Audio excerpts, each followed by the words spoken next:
Crisis institucional en Ucrania, con más de un centenar de muertos y 600 heridos, se convocó a elecciones anticipadas.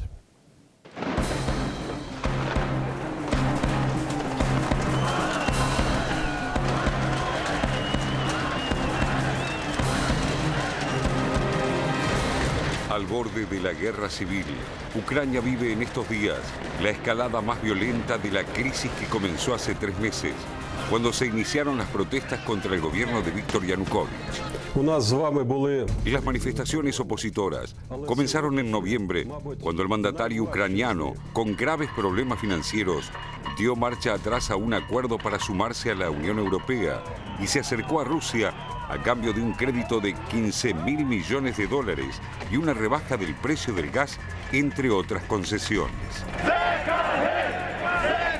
Desde entonces, la tensión fue increyendo, polarizando a los 46 millones de ucranianos entre quienes bregan por un futuro pro-europeo y quienes con lazos de sangre e idioma ruso, afianzados durante la era soviética, prefieren un mayor acercamiento con Moscú. Ni la dimisión del ex premier Mykola Azarov, ni la anulación de un conjunto de leyes represivas lograron calmar las protestas. Tampoco una amnistía dictada a favor de los detenidos en las primeras protestas. Con epicentro en la Plaza de la Independencia de Kiev, conocida en ucraniano como Maidán, y que los manifestantes han bautizado como Euromaidán, en alusión al destino europeo que pretenden para el país.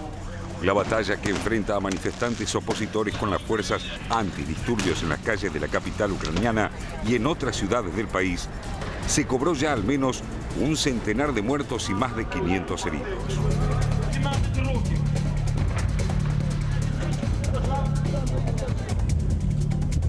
Перемир'я порушено.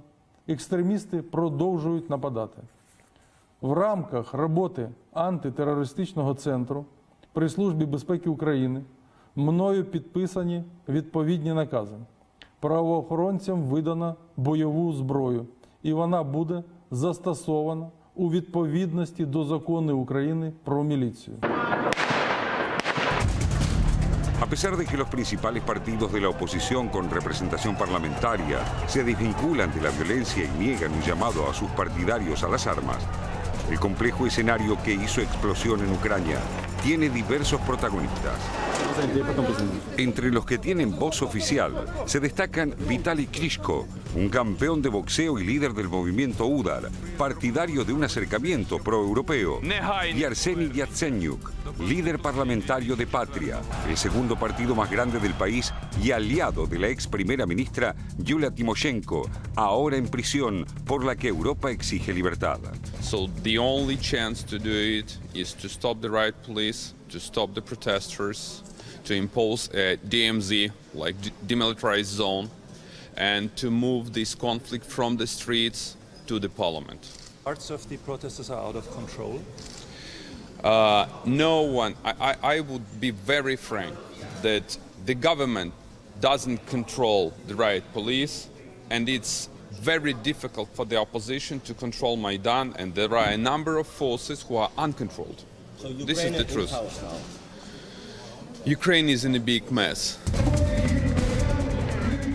Ni Klitschko ni Yatsenyuk controlan a los militantes de Pravy Sector, una organización que nuclea grupos nacionalistas y de ultraderecha con capacidad paramilitar para el combate callejero.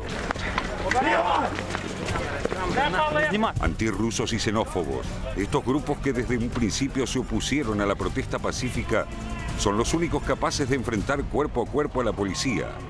Con menor capacidad operativa entre los manifestantes, también se encuentran ciudadanos comunes, anarquistas y pequeñas organizaciones que al estilo Occupy Wall Street se movilizan contra el poder de manera pacífica. Acorralado por las presiones internas y externas, el presidente Yanukovych se vio obligado a pactar una tregua con los principales líderes opositores, dando marcha atrás con el lanzamiento de una operación antiterrorista en todo el país, encabezada por las Fuerzas Armadas. Frente a la posible intervención del ejército que solo derivaría en un nuevo baño de sangre, Yanukovych se reunió con los líderes opositores, Yatsenyuk y Klitschko, aceptando suspender los planes de represión y dando paso a una débil tregua que apenas duró unas horas. Además de la polarización política, la crisis financiera y la anarquía en las calles, Yanukovych enfrenta grandes presiones internacionales. Mientras la Unión Europea estudia aplicar a Ucrania sanciones económicas, el presidente estadounidense Barack Obama advirtió sobre las consecuencias de la represión. El gobierno ruso de Vladimir Putin acusó a Occidente de alentar la violencia por no condenar claramente la actuación de los radicales de Kiev, añadiendo que Moscú utilizará toda su influencia para lograr que retorne la tranquilidad al país vecino frente a lo que considera un intento de golpe de Estado. Situada en una ubicación estratégica y con importantes recursos agrícolas, así como ductos de petróleo y gas, Rusia y Occidente libran en Ucrania otra sorda contienda por el control de sus riquezas, enmascarada en aclamadas y loables intenciones de paz, bienestar y democracia.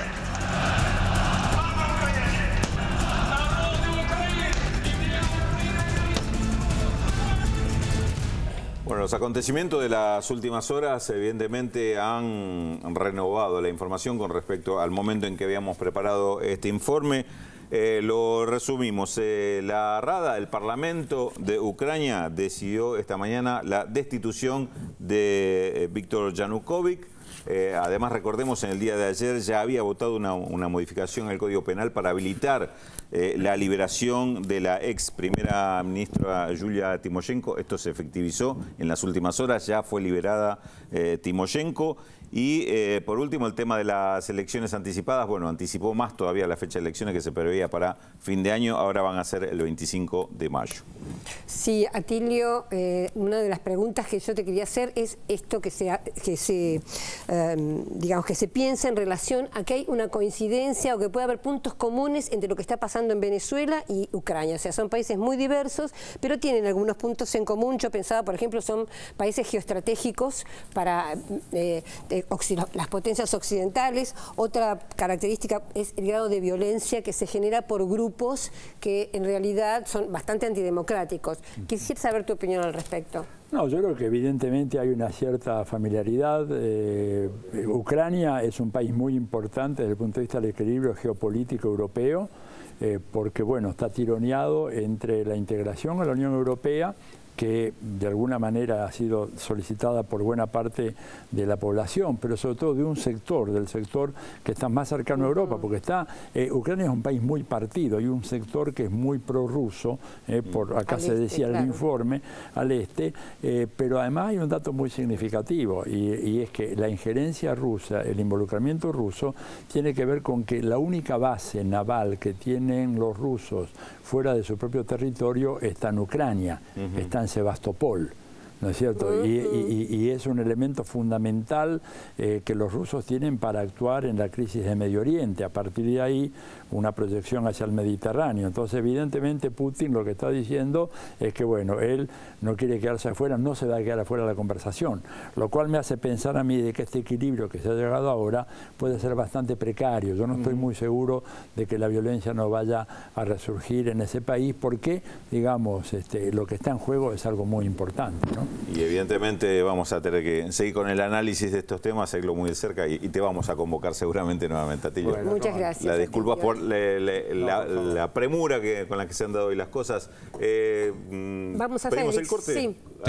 Sí, exactamente. Última incógnita del programa. Atención, muchos de los escritos realizados por nuestro personaje en colaboración con múltiples investigadores giran en torno a la pregunta de cómo construir sociedades plurales que respeten las diferencias religiosas y étnicas de sus ciudadanos. En 2012 un documental recogió sus principales reflexiones y la historia de su vida. ¿Quién es nuestro personaje? 0800 444 1777 4535 0709. Luego de la pausa le contamos quién es. No se vayan, ya volvemos.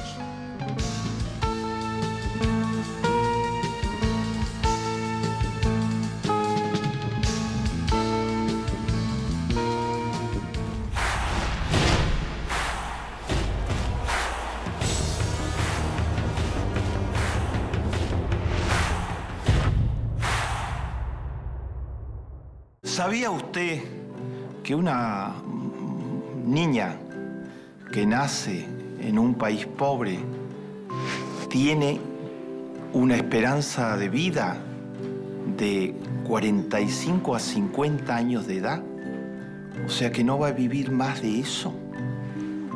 Y en cambio, una niña que nace en un país rico tiene una esperanza de vida de 81 años de edad, o sea, 35 años más que una que nace en un país pobre.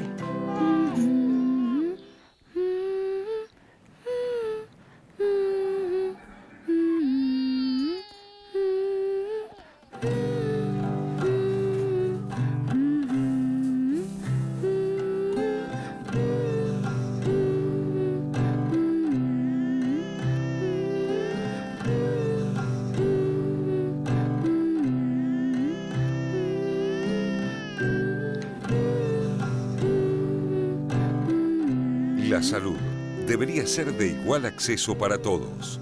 ¿Por qué no lo es? ¿Cómo puede ser? El informe Klicksberg, este sábado a las 13:30 por la TV Pública. Che, Cuca, ¿te acordás de mi cuñada, la actriz? Sí, ¿por? Estaba en el escenario cuando de golpe, psst, apareció Cucatrap. ¿Y? Falleció en el acto. ¡Opa! Cucatrap, la marca más temida por las cucarachas.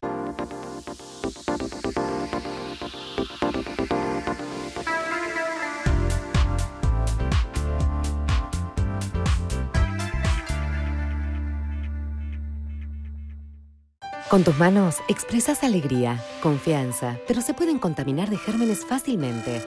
Siempre me lavo las manos con jabón en barra.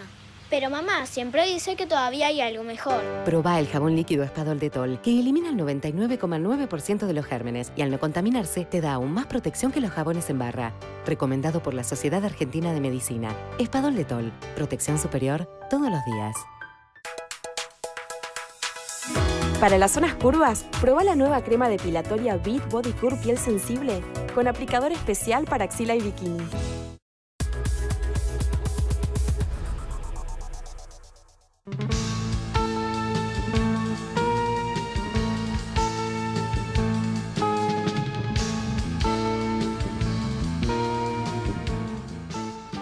Nuestro personaje de hoy es nada más y nada menos que Stuart Hall. Felicitaciones a todos los que se comunicaron con nosotros y acertaron.